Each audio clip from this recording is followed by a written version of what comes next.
Olá pessoal, tudo bem? Sejam bem-vindos a esse vídeo onde nós vamos estudar sobre o documento O Cristo Vivo. E essa é oficialmente a primeira aula, embora eu tenha gravado já uma introdução para vocês sobre esse documento inspirado. Onde que você acha o Cristo Vivo? Você pode digitar no Google o Cristo Vivo, vai provavelmente aparecer esse documento. Mas se você baixar o aplicativo Biblioteca do Evangelho no seu celular, você vai lá na Biblioteca do Evangelho, na parte Jesus Cristo, quer ver? Vou abrir aqui. Jesus Cristo, e logo você vai ver que tem o documento O Cristo Vivo. Deve ser o terceiro ou quarto aí recurso que aparece nesse tópico Jesus Cristo dentro da Biblioteca do Evangelho. E hoje eu vou falar com vocês sobre esse subtítulo, porque o nome do documento é O Cristo Vivo, e nós vamos falar durante todas as aulas que eu planejo aqui sobre Jesus Cristo e o fato dele estar vivo, dirigindo a igreja e retornará à terra. Mas hoje eu quero focar no subtítulo que é o Testemunho dos Apóstolos. A palavra apóstolo vem do grego e significa enviado. Nós lembramos que quando Jesus Cristo estabeleceu a igreja dele no meridiano dos tempos. E olha, tem algumas pessoas que não sabem que ele estabeleceu uma igreja.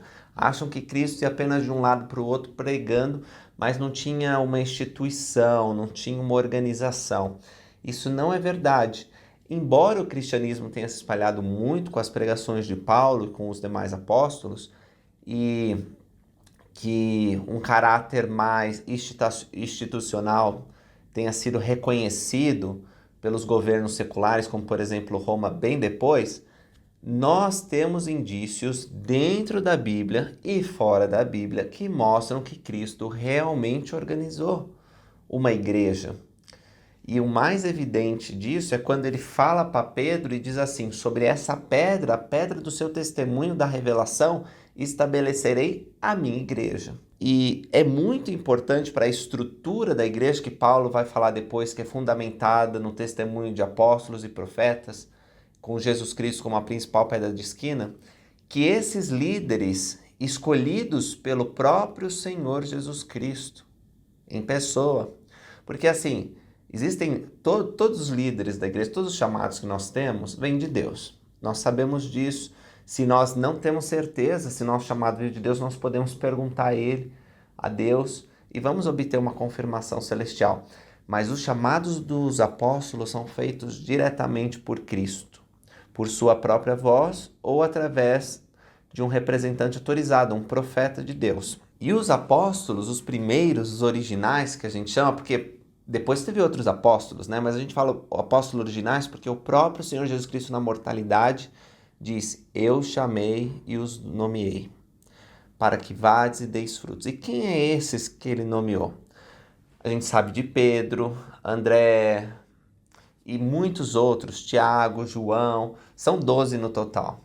E ele chamou um deles, infelizmente, traiu o Salvador Jesus Cristo e precisou ser substituído. Matias foi escolhido.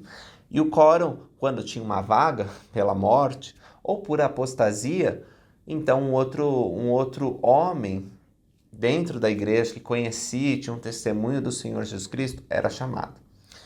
E um dos requisitos para ser um apóstolo, como eu já falei, é ser chamado pelo próprio Deus, e segundo é ter um testemunho especial. Esse testemunho, ele não pode ser ordinário, ele não pode apenas crer nas coisas, ele precisa realmente saber com uma segurança que transcende aquilo que é normal. Ele precisa realmente ter um testemunho vivo do Cristo Todo-Poderoso. E os nomes que estão aqui, porque tem uma assinatura nesse documento, tanto dos membros da primeira presidência como dos membros do Quórum dos 12 Apóstolos, na época, que foi no ano 2000, 1º de janeiro de 2000. Vários desses já não estão entre nós, eles já morreram, eles estão do outro lado do véu. Mas existem pelo menos aí 4, acho que são 4 que estão vivos. Olha, Está vivo o presidente Russell M. Nelson, que é o nosso profeta atual. Está vivo o Elder Dalen H. Oaks, e são as últimas assinaturas do lado esquerdo que vocês veem. Ele é o primeiro conselheiro na primeira presidência e é o presidente do Quórum dos 12 Apóstolos. Só como ele está na primeira presidência, então o presidente Ballard, que é em seguida que está no lado direito, acima, né, entre o Quórum dos 12 Apóstolos, ele também está vivo e ele é o presidente interino do Quórum dos 12. E está vivo também o Elder Eyring, que é o último, que na ocasião aqui em 2000 era o mais novo membro do Quórum dos 12 Apóstolos.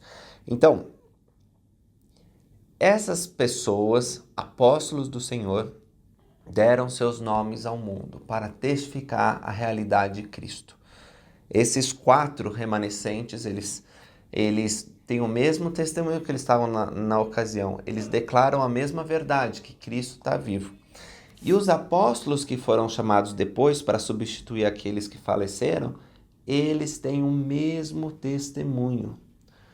Elder Christofferson, Elder Cook, todos os outros que foram chamados depois do Elder Eyring, Elder Holland está aqui também, desculpa. Elder Holland está antes do Elder Eyring. Então, ele porque é um dos mais antigos, né? Ele também assinou esse documento e continua prestando testemunho até hoje.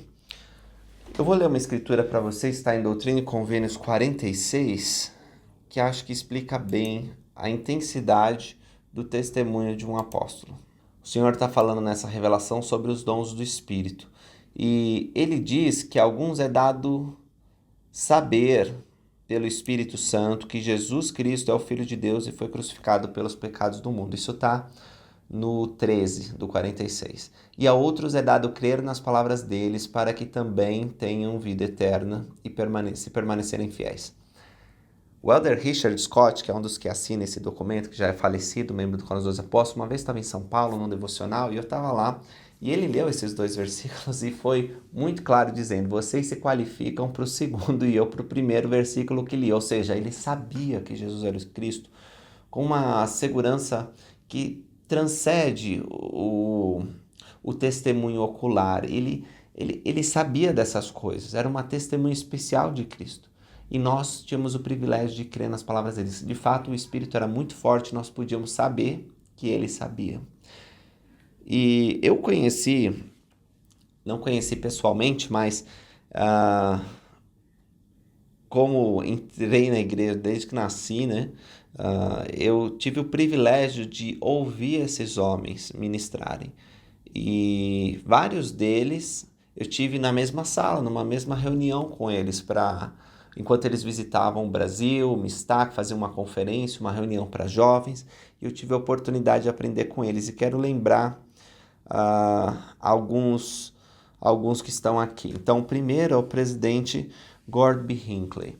O presidente Gord B. Hinckley, ele foi conselheiro de vários presidentes da igreja, 3, 4, agora não lembro, mas quando os profetas, presidentes da igreja, estavam bem velhinhos e debilitados, ele, como conselheiro, primeiro como conselheiro adicional, depois como segundo, primeiro conselheiro, ele estava muito atento às necessidades, operações da igreja. Quando ele foi chamado como profeta, ou se tornou presidente da igreja, ele recebeu muitas revelações importantes. Ele era um ótimo administrador, mas ministrador principalmente. Ele testificava de Jesus Cristo e dava para sentir o amor que ele tinha pelo Salvador e pela igreja toda. Ele, por exemplo, recebeu revelação sobre templos menores. Então, com o ministério do presidente Hinckley, antes do ano 2000 aqui, foram construídos, tinha que bater a meta de 100 templos. E para isso ele pensou, podemos construir templos, mas eles não precisam ser tão grandes quanto o templo de Salt Lake, o templo de Washington. Eles podem ser templos menores. E de fato isso aconteceu, né? E foi uma grande bênção para mim ver essa revelação e essa época de construção. Foi também na época do presidente Hinckley que foi construído o centro de conferências, onde 21 mil membros se reuniam para ouvir a conferência geral. Foi uma época de avanço tecnológico, então a igreja, com a tecnologia de satélites, começou a transmitir para vários lugares, a igreja apareceu na mídia, ele participava de entrevistas, enfim. A vida do presidente Hinckley é incrível, o ministério dele como presidente da igreja é objeto de estudo naquele livro Ensinamentos dos Presidentes da Igreja, Gord B. Hinckley. Recomendo que vocês aprendam dele. Depois, quando o presidente Hinckley morreu, o presidente Thomas S. Monson foi chamado, que ele também foi conselheiro de vários profetas. E o presidente Monson era um homem cheio de amor, né? Durante todo o ministério dele como presidente da igreja, ele falou muito sobre amar o próximo, sobre servir, sobre ir atrás da ovelha perdida. Aconteceu coisas importantes também em nível de administração, como baixou a idade dos missionários para servir missão. As moças antes saíam com 21, passaram a sair com 19 anos, rapazes com 19 passaram a sair com 18. Tantas coisas maravilhosas aconteceram. Ele, por exemplo, dedicou o templo de Curitiba e eu estava lá na época como missionário. Foi uma grande bênção. Eu lembro quando o presidente Monson foi falar com os missionários, porque ele teve uma reunião especial só com nós. Imagina, o profeta de Deus, só com aquele grupo lá de, sei lá, quase 200 missionários, não era nem isso. E o profeta, o que ele falou foi o seguinte, estava o presidente Monson e o presidente Nelson, que na época era membro do Coro dos 12 Apóstolos. E a mensagem dele foi basicamente: Elders, lembrem dos seus pais, escrevam cartas para eles, demonstrem amor pelos outros. E porque antes, quando a gente se preparou, o profeta vai vir, o que será que ele vai falar? Uma grande revelação. E ele falou isso sobre amor, né? E eu, como missionário, fiquei muito grato por ouvir o profeta, mas achei um pouco simples a mensagem dele. Mas refletindo depois, eu cheguei à conclusão: é o que Jesus Cristo ensinaria se estivesse aqui, não é? Amarmos uns aos outros. Então, que grande bênção foi ouvir o presidente Monson. O presidente Fausto amava o Brasil, ele falava português muito bem, tinha servido missão aqui, também como presidente de área, e é um homem cheio de amor, e tem muitos discursos bons sobre ele. Tem o presidente Packer, amo o presidente Packer, esclareceu doutrinas muito importantes. Até hoje, a gente cita muitas coisas que ele ensinou. Ele foi muito importante numa época de correlação da igreja, quando as escrituras elas realmente se tornaram uma só em nossa mão, né? Quando vocês veem aquelas notinhas de rodapé que ajudam você a fazer o estudo, ele estava nesse trabalho, envolvido nesse trabalho. Ele foi um grande professor do evangelho. Depois vem o Elder David B. Haight, que era um grande soldado da fé. Ele já era bem velhinho quando eu comecei a estudar sobre os apóstolos e entender mais as conferências gerais, mas amava a forma como que ele ensinava. Now, we have a special treat. I'd like to ask Brother David B. Haight to come to the pulpit here.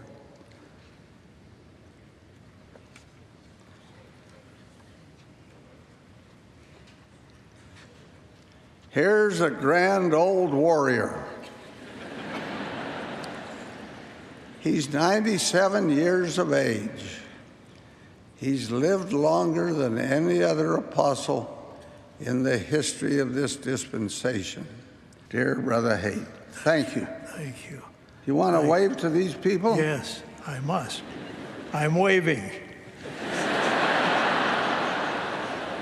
Thank you. Thank you. Nice to be with you. Vou continuar. Tem o presidente Nelson, que é o nosso profeta de hoje, um grande cirurgião cardíaco renomado mundialmente, mas que as pessoas lembram muito, né? Falar dele que ele é um grande médico, foi a primeira coisa que eu falei para vocês, mas ele é um grande estudioso do evangelho também. Ele tem discursos incríveis falando da criação, sobre aborto. Ele foi mandado pelo presidente Benson para abrir países que estavam fechados por causa do comunismo, e ele teve sucesso nessa missão. Um homem cheio de fé que realiza milagres. O presidente Oaks, ele foi indicado para fazer parte da Suprema Corte aqui dos Estados Unidos, mas ele se tornou apóstolo. Ele foi advogado, juiz, professor de religião, presidente da BYU. O presidente Ballard foi vendedor de carros. A gente fica vendo talvez outros apóstolos falando: nossa, um prestigiado, renomado juiz, grande advogado, grande cirurgião cardíaco. O presidente Ballard foi um vendedor de carros. Teve sucesso, sim, mas não foi uma profissão assim que as pessoas ficam: oh, nossa, recebeu títulos no mundo por causa disso. Foi um homem fiel, guardando todos os mandamentos. Uma coisa legal sobre o Elder Ballard é que ele é ancestral de Hyrum Smith, irmão do profeta Joseph Smith. Joseph B. Wirtling tem 2 discursos que eu amo. Assim, se fosse selecionar 10 discursos de todos os tempos que eu amo, 2 discursos seriam dele. Um é sobre aquele cavalo que chama Bola de Neve. E ele fala sobre superação. E o outro é sobre O Domingo Virá. Ah, tem também da caridade, que eu amo muito dele. Enfim, são discursos excelentes, um grande guerreiro de Deus. O Elder Scott, um cientista nuclear, falava português, amava os latinos, ele também tinha... Aliás, o Elder Christofferson, que nós temos hoje, foi missionário do Elder Scott, quando o Elder Scott era presidente de missão.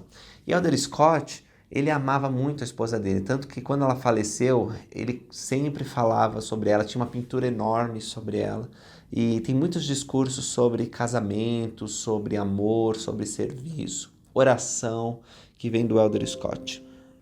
O Elder Robert D. Hales, um homem excelente também, que testificava sobre Jesus Cristo, e que uma das coisas que eu gosto muito dele é o discurso sobre liberdade religiosa, onde ele fala 4 pilares da liberdade religiosa.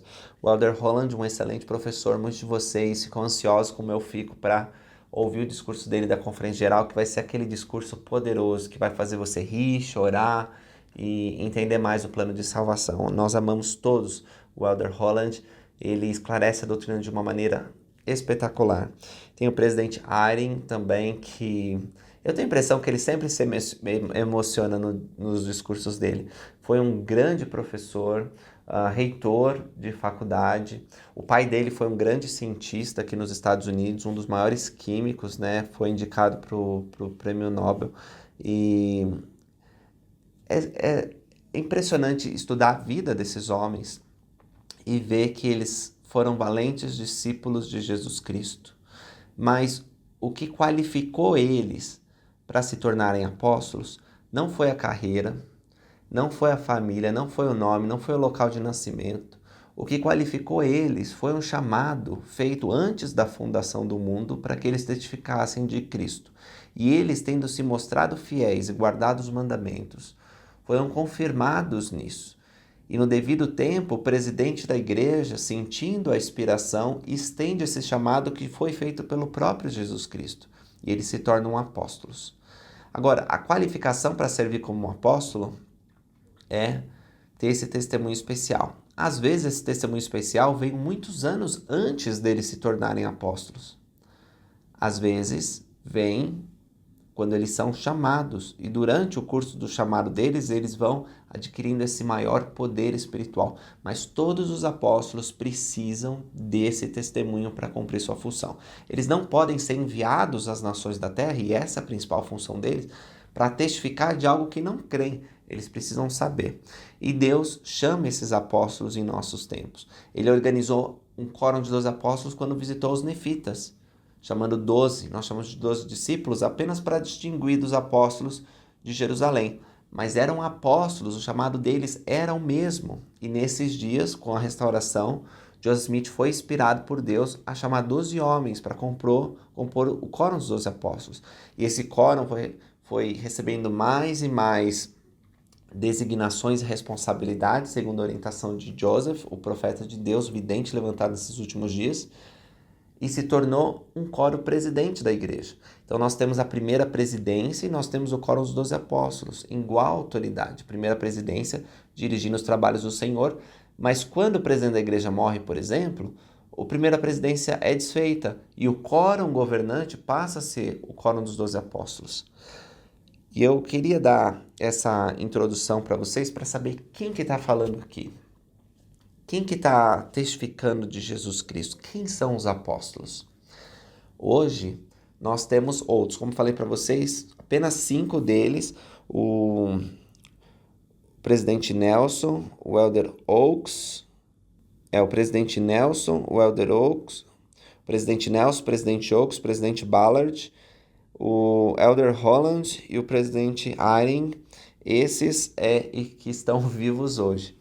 Mas outros foram chamados no lugar deles e que possuem o mesmo testemunho especial. De fato, eles gravaram vídeos testificando a respeito de Jesus Cristo, como esses originais tinham feito também. Então, testifico para vocês que os apóstolos foram chamados por Deus e que eles são homens comuns, como eu e você, sujeitos a doenças, a frio, a dificuldade. Muitos deles contam em suas histórias pessoais passaram dificuldade financeira, às vezes problema com sócio, dificuldade na carreira, nos estudos. Eles são como nós, mas eles escolheram a boa parte. Eles colocaram Jesus Cristo em primeiro lugar. Nós temos, por exemplo, hoje um apóstolo brasileiro, né? O elder Ulisses Soares. E embora o apóstolo não represente uma nação, ainda assim é muito legal ter um latino, um brasileiro lá no Coro dos 12 Apóstolos, né? E a gente fica muito feliz disso. Vários dos apóstolos lá falam português. O elder Christofferson fala português, o elder Anderson fala português, o elder Soares, evidentemente, fala português e várias outras línguas. E é uma bênção poder ouvir o testemunho deles na nossa língua. O elder David Abedner visitou e depois dos grandes ensinamentos que ele deu sobre fé, ação, compromisso, ele disse o seguinte: agora, elders e sisters, convido um espírito especial para testificar a vosso coração as palavras que vou dizer. E ele então prestou testemunho que todas as chaves do sacerdócio estavam naquela capela. Ele prestou testemunho de Jesus Cristo. Em outras ocasiões, elder Christofferson, elder Scott, como eu falei, presidente Monson, presidente Nelson, ouvi esses homens, irmãos e irmãs. Elder Anderson é fantástico. Eu, por exemplo, ouvi o elder Soares quando ele era um 70. E ouvi o elder Soares quando era um apóstolo. Embora ele tivesse um testemunho poderoso de Cristo na ocasião que eram 70, eu senti uma diferença na intensidade e no poder do testemunho dele quando ele se tornou membro do Coro dos 12 Apóstolos. Talvez seja coisa minha só, mas foi a minha experiência. Eu sei que esses homens sabem que Jesus Cristo é o Salvador do mundo e que eles andam com Deus. E mais importante que isso, Deus anda com eles. As palavras deles são as palavras de Cristo. Portanto, vamos prestar atenção ao que eles estão testificando aqui. Obrigado por terem assistido esse vídeo. No próximo a gente continua os estudos aqui do Cristo Vivo. Pessoal, para terminar esse vídeo eu gostaria de deixar uma designação. Vai estar aí na descrição do vídeo. Vocês devem procurar saber quem são os apóstolos de hoje e ler ou assistir o testemunho deles. Assim vocês vão estar melhor preparados para o vídeo da semana que vem. Conseguem fazer isso? Beleza. Então, até a próxima.